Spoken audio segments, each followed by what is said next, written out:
அனைத்து சகோதரர்களுக்கும் வணக்கம். உங்களோட நான் பேசுறதுல ரொம்ப சந்தோஷம். நான் உங்களோட ஆர்கே செல்வமணி பேசுறேன். திரைப்படத்துறையில நான் ஒரு இயக்குனரா வெற்றி பெறுவதற்கு உங்களை போன்ற சகோதரிகள், தாய்மார்கள் மிகப்பெரிய என்னுடைய வளர்ச்சிக்கு அவங்களோட ஆதரவுங்கிறது மிகப்பெரிய அளவில் இருந்தது. அந்த வகையில உங்களோட நேருக்கு நேராக பேசும்போது ஒரு ரொம்ப சந்தோஷம்.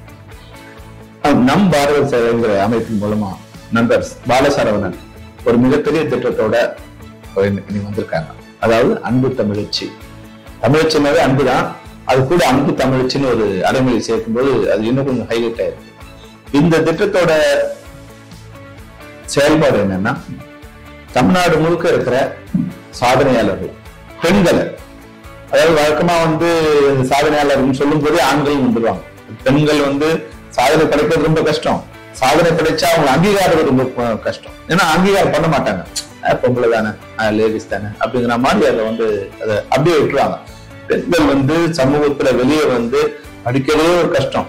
அதை படிச்சு அது சாதனை பண்றது அடுத்த கஷ்டம். ஆனா அவங்க ரெகக்னைஸ் பண்ணணுங்கிற மனப்பான்மை நமக்கு ரொம்ப இல்லாம இருக்கு, ரொம்ப கம்மி. நான் யாரையும் குறை சொல்ல விரும்பல, இருக்கிற நிலைமையை சொல்றேன். இன்னைக்கு பாருங்க, இன்னைக்கு +2ல 10th படிக்கிற மாணவர்கள யார் அதிகமான மார்க் எடுக்கிறாங்க? அதிகமான மார்க் ரேங்க் எடுக்கிறது மாணவிகள் தான் இருக்காங்க. ஆனா அவங்களுக்கான அங்கீகாரங்கிறது ரொம்ப கம்மியா இருக்கு.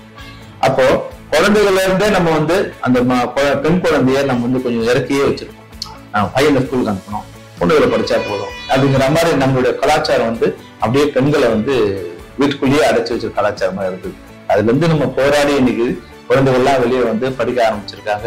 அவங்க பள்ளிகள் மட்டும் இல்லாம கல்லூரிக்கும் போற அளவுக்கு வந்துட்டாங்க. மிகப்பெரிய மாறுதல தமிழ்நாடு இந்தியாவிலேயே மிகச்சிறந்த மாநிலமா, அதாவது எந்த வகையிலன்னா பெண் கல்விங்கிற உரிமையிலும் பெண் கல்விக்கு பெண் உரிமைங்கிற அடிப்படையிலும் தமிழ்நாடு இந்தியாவுக்கு ஒரு முன்னோடி மாநிலமா திகழ்கிறது. அப்போ அதுக்கு ஒரு முத்தாய்ப்பு இருக்கிற திட்டமா பாலசரவணன் தமிழ்நாடு முழுக்க இருக்கிற மாவட்டங்கள்ல எல்லா மாவட்டத்திலையும் ஒரு 250 பெண்களை தேர்ந்தெடுத்து, அதை சாதனை படைத்த பெண்களை தேர்ந்தெடுத்து, அது எது வேணாலும் இருக்கலாம்.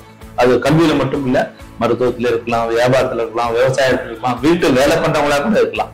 இதுல இருக்கிற சாதனையாளர்கள் தேர்ந்தெடுத்து அவங்களுக்கு ஒரு அங்கீகாரம், ஒரு மிகப்பெரிய விழா நடத்தி மிக சிறந்த செலிபிரிட்டிகளை வர வச்சு அவங்க கையால் அங்கீகாரம் கொடுக்கும்போது இந்நாள் தமிழ்நாட்டுல இருந்து, இந்த மாவட்டத்துல இருந்து, இந்த ஊர்ல இருந்து இந்த பெண்மணி இந்த சாதனை பண்ணிருக்காங்க அப்படிங்கிறது மேடை போட்டு வெளிச்சம் கொடுத்த ஒரு மிகப்பெரிய திட்டத்தை கொண்டு வந்திருக்காங்க. பாலசரவணனுக்கும் நம் பாரத சேவைக்கும் எங்களுடைய வாழ்த்துக்களை தெரிவிச்சுக்கிறோம். அது மட்டும் இல்லாம இதன் மூலம் கிடைக்கிற நிதியில தமிழ்நாடு முழுக்க இருக்க மருத்துவமனைகள்ல இலவசமா உணவு வழங்கணும், பசியாற்றம் குடிங்கிற ஒரு திட்டத்தின் மூலமாவும் உணவு வழங்கணும் அடுத்த திட்டத்தையும் வச்சிருக்காங்க.